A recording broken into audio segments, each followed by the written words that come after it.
Hey, thanks for checking out my vlog.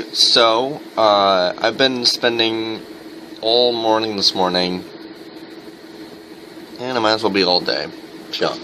I'm basically spending all day writing today. I'm streaming movie music. I've got my Spotify set up right here with a whole crapload of playlists from Steve Jablonsky and Claus Badelt and Brian Tyler and just that's it. Hans Zimmer. Okay. But yeah, and just all these different guys like that. Craig Armstrong, John De... Just because the fact that I can't pronounce them does not mean that I don't like them. I'll be perfectly honest. I don't know all these guys, except for the fact they made awesome scores that I really like. There we go. Okay. But yeah, so something that I haven't really done yet for a while, is that I stream movie music. Because movie music, it's just straight up instrumental. It's got a whole bunch of different sounds to it and everything like that. And it just really, it really paints a good image in my head. It gives me some good visuals. This, along with, I'm just gonna Google school dress code, sexist school dress code, and I'm just gonna Google the crap out of it and see if there's anything else they could possibly pull from that, inspires me to keep going. I don't know. As I said earlier, I'm kind of getting burnt out about it a little bit, but it's not necessarily that as much as what it is something else that I can't even quite explain right now. Just simply, it's not even ADD. It's not even ADD, because ADD normally is just the fact that my mind just wants to go on to something else. In this case, it's not even that. It's just the fact that my mind simply is not staying focused on this and going on to nothing.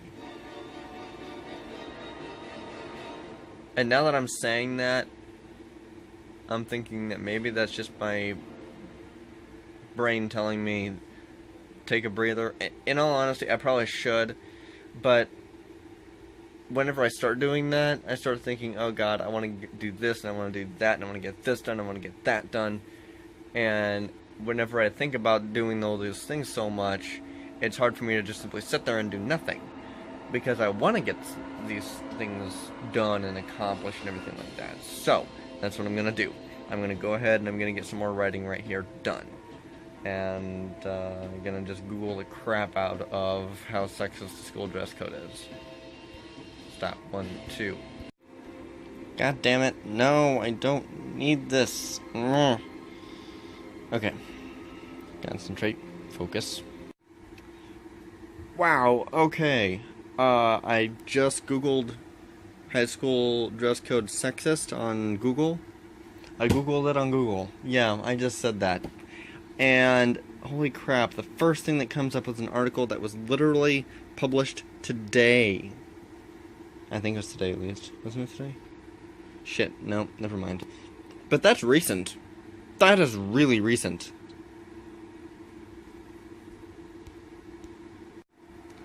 Wow, girls are actually being made to stand up in the middle of class to check the length of their shorts. Holy shit.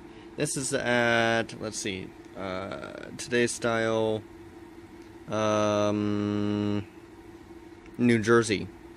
New Jersey High School this is going on at. Oh my god. And they started a hashtag even. Where is that at?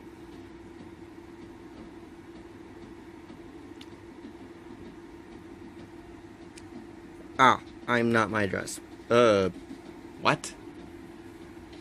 I mean, seriously?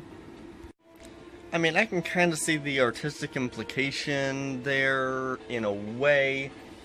But really, I'm not my dress. That's kind of like saying, I ran into somebody, but I'm not my car. I, I don't know. I'm I'm not my dress. I guess they could be meaning it in the sense that I don't know. I'm not my dress. I just that just doesn't work in my head. I'm no. Sorry. I'm for this topic and I'm for fighting against the sexist school dress code, but no. That was just whoever came up with that hashtag. I got a bone to pick with you. No. No. Okay, now this line I really, really like. It's not a woman's burden to dress according to a man's definition of sexuality. I really like that. This is what I've got. One girl says that it's not the girl's job to dress according to what does or doesn't make a guy horny. On the one hand, I did reword it so it's not like it's completely plagiarized, but on the other hand, for me, it's still a little bit too close. I'm gonna try to see about rewording that a little bit more down the road, or right now, down the road, because I want to get as much content as possible right now, and then go back over it. Yeah, I'll do it that. I'm literally just now thinking about this. Here's a rather interesting article I found. This is on, let's see, 17 of all websites for me to be on. I found 17, and it's about the school dress code. When their high school surprised them with an unfair dress code 8 days before prom, these students fought back in the best way possible. And essentially what it is that they wrote out essentially it was a letter of complaint / petition type of thing. It was a letter of complaint and it had a bunch of signatures on it, is what I got from the article. And one of the things that I definitely got from the article was the fact that of how much planning goes into this. Now, I've never been to a prom before. I had the opportunity to, I screwed up, and I wound up giving my date the tickets, everything like that. But, I get that it's a big party. I get that part. So, yes, there's definitely a lot of planning that goes into it. I can't say for sure off the top of my head how long it would take to plan out that, and especially, you know, everybody's individual parts included, because, like, as I was talking about this last episode, this would fall into the last episode. The last episode that I've got in mind, has it as to where all the girls are being kicked out of prom and everything like that because their dresses are deemed inappropriate. And as it turns out that, stunning turn of events, one of the girls' dad is a DJ for a nightclub, and essentially what happens is that the DJ opens up the nightclub and they have the prom in there. But I don't know how well that's going to work out as far as it being a reasonable expectation. Is it possible that a complete God-given miracle could happen as to where every single prom goer that was going to prom is involved in essentially moving everything for prom and getting everything hooked up and everything ready to go within a mere matter of, minutes to an hour? I honestly don't know. I guess on the one hand, it would depend on, how many prom goers would be. Obviously, for the sake of pulling off a frickin' miracle, it would definitely be interesting, to say the very least. I don't know, it would have to be one hell of a prom in order to pull something like that off. Yeah, and I'm thinking about this. The main thing I'm thinking of right now is the idea that everyone that is actually involved in the actual celebration, in the actual prom itself, to have fun and everything like that, would be the ones that would pull off the miracle to essentially move all the decorations and everything that went into making prom to this nightclub and have the nightclub set up. As I'm saying it it does sound like it would essentially be a miracle. That it would be it sounds like, it would be able to happen. It would definitely be one hell of a miracle. Just so that, prom isn't completely ruined because of the fact that the administrator slash administrators are being stupid and sexist and bullheaded in their old-fashioned ways. So, I don't know. I have someone in mind that I want to talk to about this specifically. Someone specific in mind, and I'm gonna have to see what I can do about talking with them. I'm not sure. Gonna have to see. Okay, so I just found a very generic school dress code.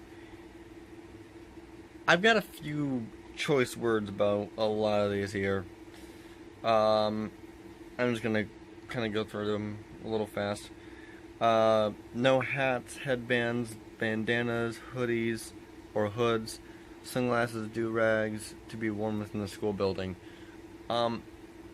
If you get distracted, and that's what the school dress code is supposed to do, is supposed to not cause, it's supposed to help cause as little distraction as possible.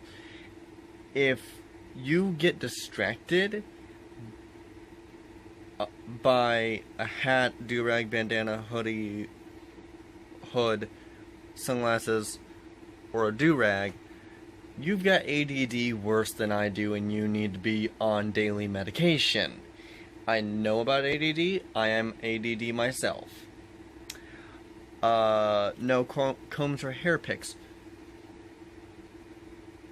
Why would you bring a comb or hair pick into the classroom? You should have already done all your personal hygienic prep work before class, or even better yet, before you left the frickin' house. Sorry, I'm siding with the school dress code on that one. No low-cut blouses, tube/halter tops, midriff tops. Sorry, it's hot in the classrooms. Shit like that's gonna happen, or you're gonna have some students passing out on you. No short shorts, mini skirts. All skirts must be at relaxed hand level.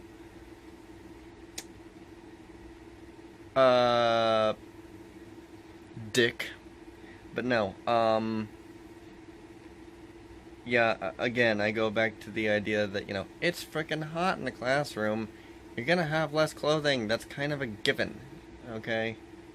Shut up. No clothing/accessories with metal spikes or wallet with chains.